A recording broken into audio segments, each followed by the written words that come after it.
kasagaran nga ideklarar nga doctor of the church kadtong sang mga santos, mga buutan nga mga Katoliko nga dunay high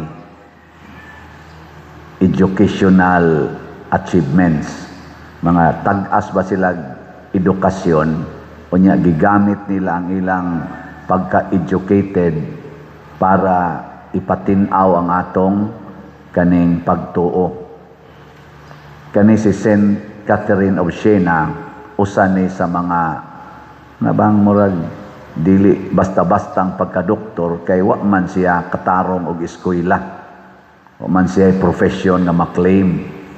Pero daghan siya gisuat, daghan siya mga pamalando nga gisuat o gitudlo pinaagi sa pulong og sa buhat nga hasta ang Santo Papa na kumbinser. Talagsaon sad no?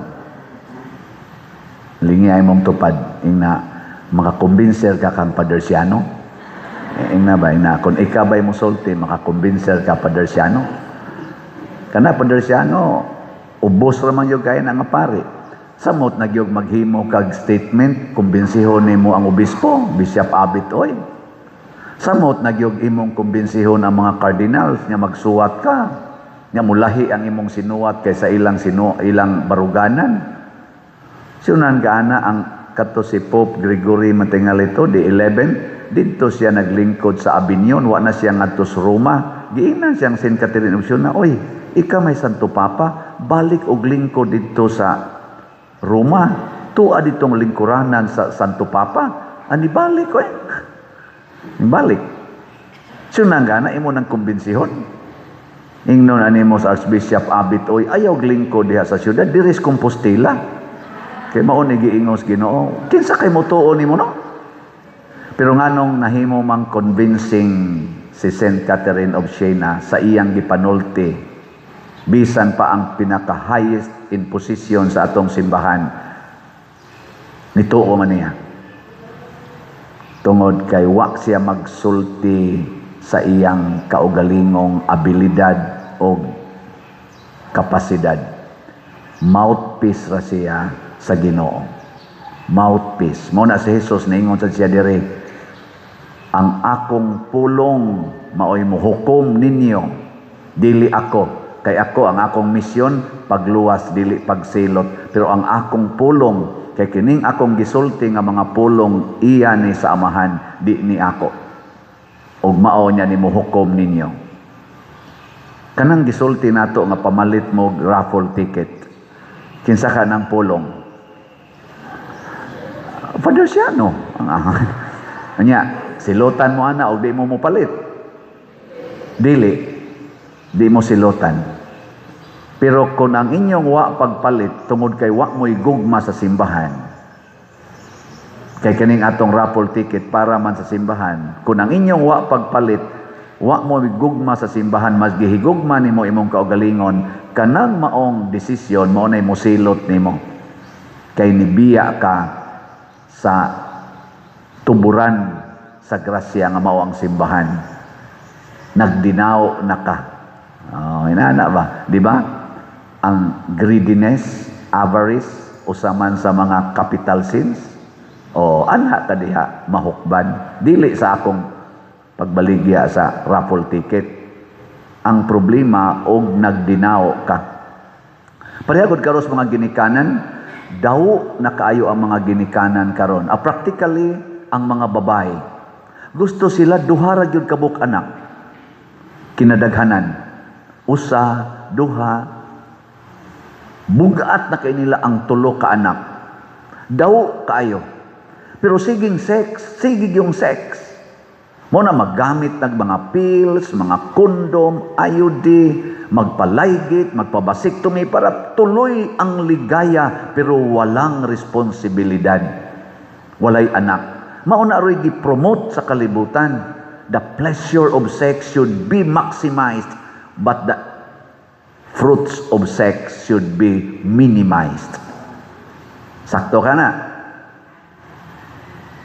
O tanawa, sa pamilya nila ni Saint Catherine, diin gibutang sa Ginoo ang reformist o greatness sa tao sa kalibutan. Diin gibutang didto sa ika-24 o ika-23 nga anak. Kaluha man to sila. Dipindi lang kinsang kamot ni una gawas. Ang unang kamot na kagawas mao tingali to maguwang. O naiuban mo ingon nga si Saint Catherine of Siena mo'y unang nigawas ang iyang manghod nga singado Giovanna ba ton sa tingado mo'y awahi. Na si uban nauna na awahi si Saint Catherine o siya ika-24 napagid sila kamanghuran ika-25. Sinan ka na ang dako kayong grasyas kalibutan dito gibutang sa ika-24 anak o karon pa ng panahon na awa na dugay na nang naano dito sa kondom dugay na nang gialihag ayudi wa na nakatabok kay ligated na ato nang gialihan ang kabubuton sa Ginoo. Muna diri sa atong unang pagbasa si San Pablo o si Bernabe nagpahiuyon sa Espiritu Santo. Namalik na unta sila ngadto sa ilang lugar sa Jerusalem. Gipandungan na sad sila sa kamot, ipada na sad sa laing mga lugar. Sunod lang sad sila, sunod lang. Asa ipada, sunod lang. Wa bay kuan ba, way reklamo ba? Kita, sus, muputi lang buhok, kulor dayon. Mukatag lagamay kilay, badlis dayon. Kana bang tagay higayon ka ang Ginoo. Basig na sa purpose nganong niputi imong buhok. Basig na sa purpose nganong ninipis imong kilay og mikatag pag yun. Basig na sa purpose ba? No. Uban ni kuno usa. Uban ni ba? Basig mas dako ang benepisyo kung dawato nato ang kahintang karon nga medyo dili haom sa atong expectations and standards. Pero makaayo di ay kini bitang impeachment sa atong vice presidente, basig gipamugos na lang gid ni aning pipila ka mga kongresista o pipila ka mga politicians. I-appeal na lang natong executive department. Kay wa magisan sila mubabag ana. Wa ka ni gipamugos. Basig di na ni kabubutos Ginoo. Inyong paminaw kabubuton pa ni Ginoo o dili na. Amansan mo mutingog. Unsaon man pagdetermine nga kabubuton sa Ginoo, mutubo ang mga virtues. Unang mutubo, hustisya, justice. Karon nanay mga kaso nga gi-file ngadto sa Supreme Court o sa ubang mga korte against sa mga member sa Committee on Justice kay ni sobra na kuno ang ilang gibuhat. Mo nay accusation sa PICA side. Ang Committee on Justice sad mo insist gyud sila, no, we are in the bound of law. Ang dito sa speakers, wa na. Gamit tay sila balaod. So ninggawas na nga doon na ni complain nga wa na kayo'y hustisya. Kay ang asawa, ang bana ni BP Sara, gi-appeal na mas impeachment. Nga wa man ta siya labot. Isa siya labot na ko anak kong asawa regarding impeachment. Private person man ko. Di man ko politisyan. O gi-appeal siya karon. O di ni file siya kaso. Nganong gi-appeal man ko diya? Hastang iyang bank accounts gi-disclose na sa AMLAC. Gikiha niya ang AMLAC. O gipakapi niya ang Department of Committee on Justice sa House of Representatives. Kaya nga nung inyo nang giduki-duki diha nga ako man na. Sa ako tinging asawa si BP Sara ni file sad nga dili man na panahon nga inyong duki-dukio nang amo diha mga salin og uban pa kay wap mamos trial.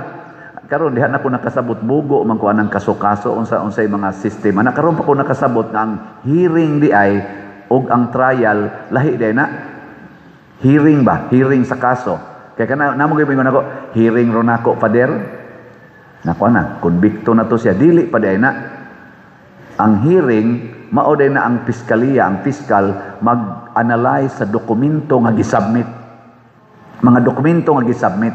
Iyarang tan-aon niya ang i-come up ana kanang gitawag og probable cause. Tingali, mo na gitawag og initiation stage, unya ang diri sa korte na gyud trial. Mao na to dito adto na ang paghukom sa makonvicted ba ka or dili. So while niya pas initiation, ang ubang mga kanang kiha i-detain mo nang naatay prisuhan, detention centers. Na prisuhon sila, detention, naghuwat sa ilang hearing, iwi ang mga dokumento. Pero karon kay ang atong Committee on Justice mo na sila initiation stage, mag-hearing sa dokumento sa impeachment. Unya kung naay probable cause, ila na nang sangat sa Senate. Kaysa ang atong konstitusyon kuno, ang gibutang didto nga ang Senate maoy korte. Adto didto ang trial sa impeachment. Unya kay diri gahimo naman sila mini trial. Gikiha na sad ni, gikomplina na sad ni Vice Presidente Sara sa iyang mga kampo ngadto Supreme Court nganong gahimo mo mini trial diha nga di man mo korte sa sit up sa impeachment, piskalya man mo nyawa sa gid sa kanaganing atong konstitusyon. Manginani ba? So ang hustisya questionable basta way Ginoo. Ikaduha, ang kamatuoran. Kamatuoran motubo gid na basta gasunod tas Ginoo. Truthfulness. Pero wa ta magsunod sa Ginoo, ang bakak maoy mo lambo. Kumusta maron ang atong pag-administer sa atong nasod, sa atong gobyerno o sa simbahan? Mitubo ba ang kamatuoran o ang bakak?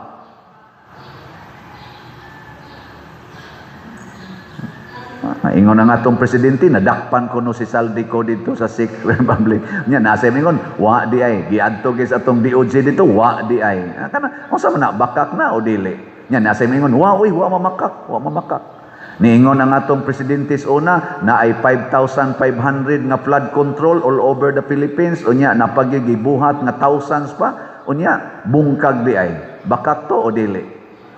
Nainingon, ghost di ay kuno. Ang uban, substandard sa di ay. Hay may tinuod na, substandard o ghost or all of the above. Maghimo ko og 1 million ka mga houses, katong pagsugod siyang suna, 1 million ka mga houses para sa mga pobre, a total of 6 million houses. At the end of my term, karon pila man ka houses ang nahimo? Last year gani, 22 ra ka classroom ang nahimo. Last year. Nya gakuwangan kuno tag mga pila to 65,000 ka classroom nya 22 ra ka classroom ang nahimo last year. Di ka na bakak. Ug ang famous kaayo 20 ang kilo sa bugas, karon gasolina 120 na mahinoon. Maka 20 kilo pa katag bugas ani 120 na gani, 150 na gani usahay. Amay karon ni us-us na sa gamay ni abot na sa 90 kapin, apay 80 kapin, arang-arang na lang. Pero makapa 20 kilo pa kanas bugas. Hapit na lang mahumang termino, wa lagi kung sama na bakak na o dili. So mao na gauge kung ang Ginoo mo'y nagdana to. Mao to si Saint Catherine of Siena, iyang gipangita ang kamatuoran. Kinsa magitinuod nga Santo Papa?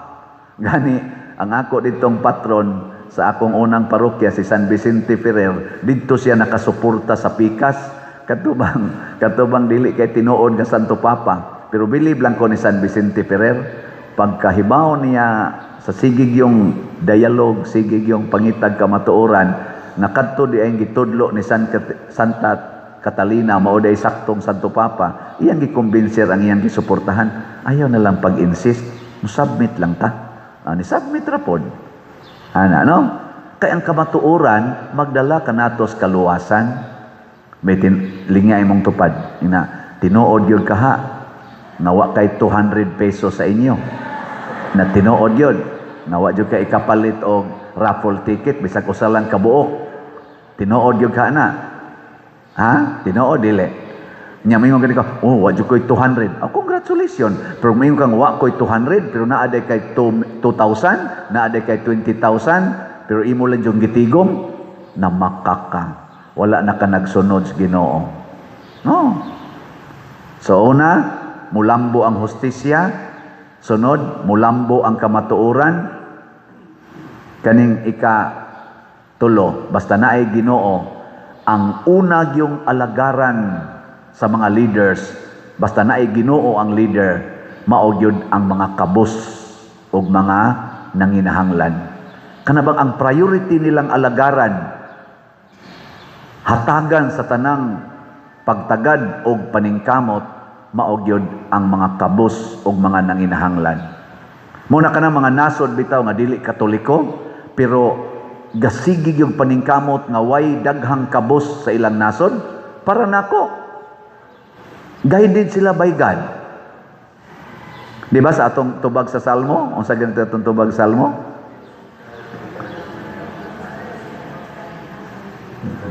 Yaw.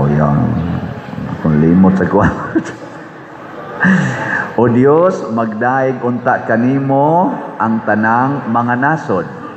Unya kanus aman magdaig ang tanang mga nasod sa Ginoo, directly or explicitly or implicitly. Na gibutang diri ay ipadan-ag unta nganhi kanato ang iyang naong, mahibaw-an unta ang imong dalan dinhi sa yuta, diha sa tanang mga nasod ang imong kaluwasan. Nya sa second stanza nindot kay ni ingon din siya,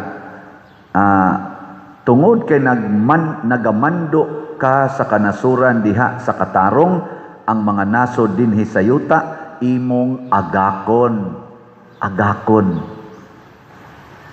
Sa ato pa, nasod ang hisgutan, nakaila man kas Ginoo isip Katoliko, isip Kristiyano urwa, basta imong giatiman ang mga kabos,